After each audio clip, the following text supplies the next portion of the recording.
So I did quite a bit of planting this week. So lots of new flowers. So if the flower pots, we're entertaining a lot outdoors. I want things to look fantastic. I don't want them to look like they're struggling or they're out of bloom or the poor pansies. Oh my gosh.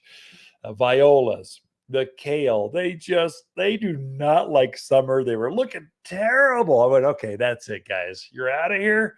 I'm putting some nice zinnias. I'm putting some nice potato vine. I'm putting something nice that loves the heat, and they look fantastic.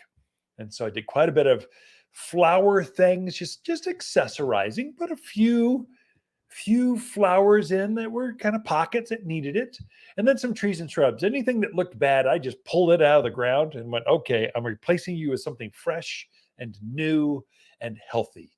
And so that's, I think you should do the same. So a couple things like Russian sage, if they're weedy, and this is a blue plant, gets up about hip high, kind of base shape, very drought hardy, and it's a summer autumn. It just looks fantastic, summer and autumn. But there's an age limit to those.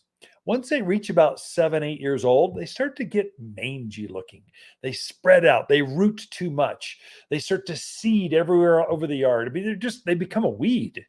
And so those need to be pulled out. There's no recovery. Once they start getting old and woody and just thick and they just want to seed take over, there's only one recovery. Rip it out of the ground, put a new one in, get another 7, 8 years for $20. You have a brand new Russian sage. And so I think we don't replace plants often enough. If you poor gardeners, I don't know how you all get past yourselves. Like, if it's got any life left, I will bring it back to life. Well, maybe it doesn't deserve that. Maybe it doesn't need 3 years of your energy and time.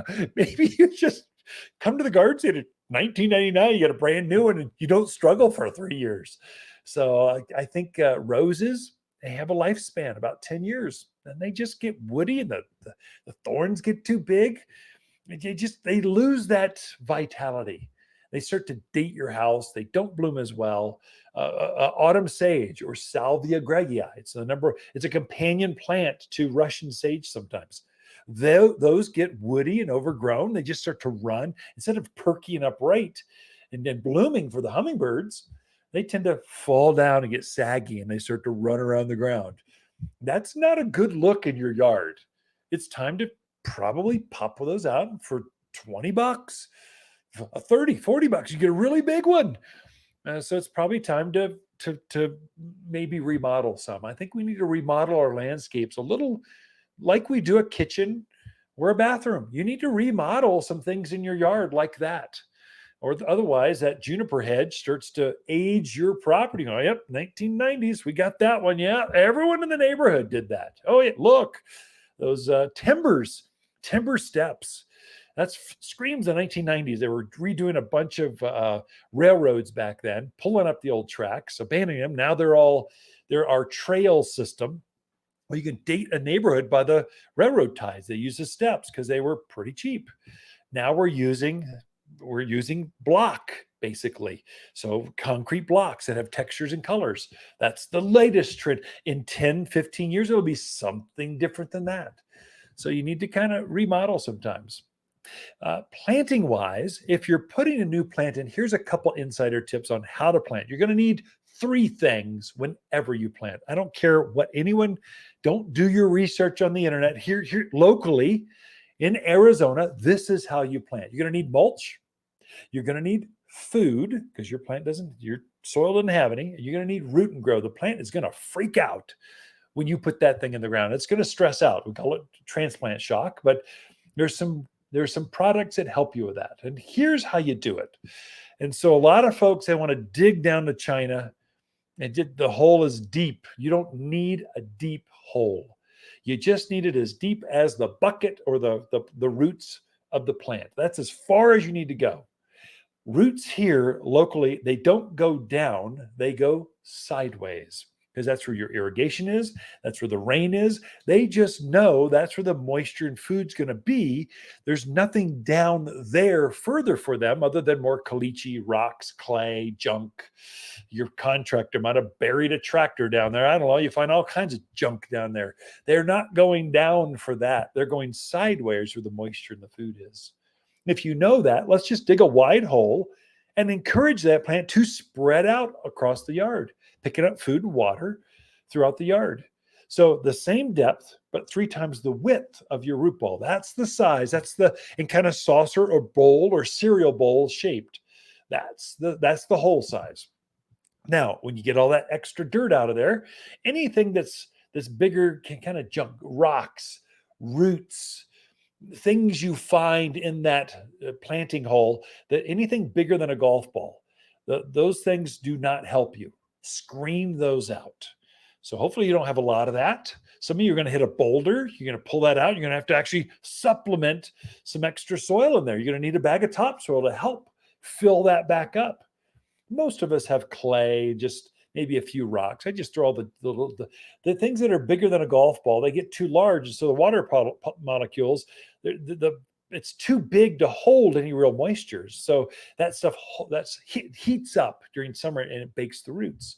So smaller is better when it comes to particles sizes. So old roots, they just rot and they take moisture and nutrients away from your plant. You want to screen those things out of there.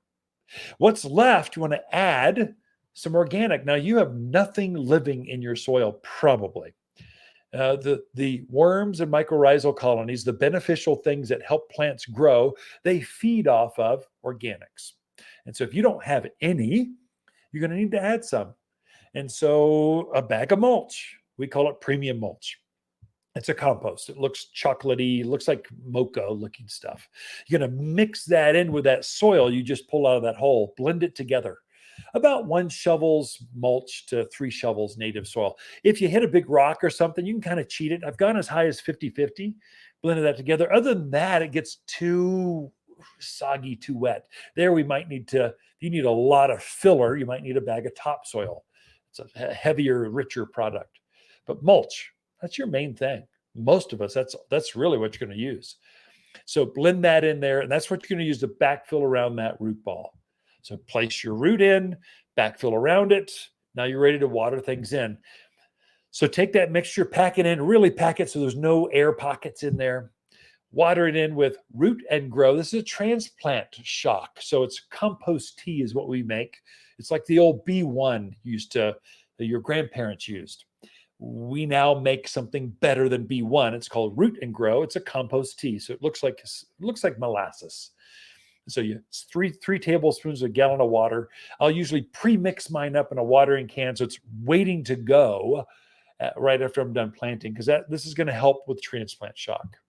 I'm going to use Root and Grow every couple of weeks until I see that plant stabilize. It's starting to put new leaves on, new flowers. You go, oh, it's obviously happy now. And then I'll cut it off of the Root and Grow. It doesn't need any more. It's out of shock. It's out of transplant shock. So you've done it. So usually a couple, 2-3 times, I'll water my plants in with Root and Grow about every couple of weeks.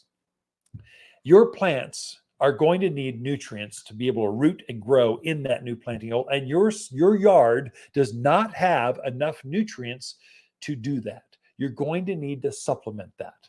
So I'll sprinkle a handful of all-purpose plant food. It's a granular organic food. I mentioned it earlier in the show. I'll sprinkle some of that. And that's what's going to break down slowly over the next 3 months and just keep that plant growing.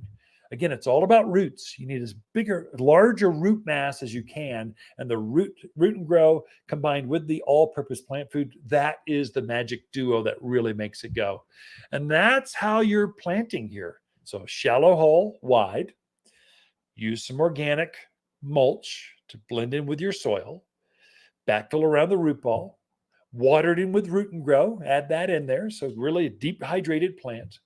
And then feed it with all-purpose plant food. And that's going to take you through for years of enjoyment after that. And so that's how you plant something here. And whenever you buy a plant from us here at Waters Garden Center, You get a handout that says just that. Tells you how much mulch, how much food, how much of all those things. All right, right back after this.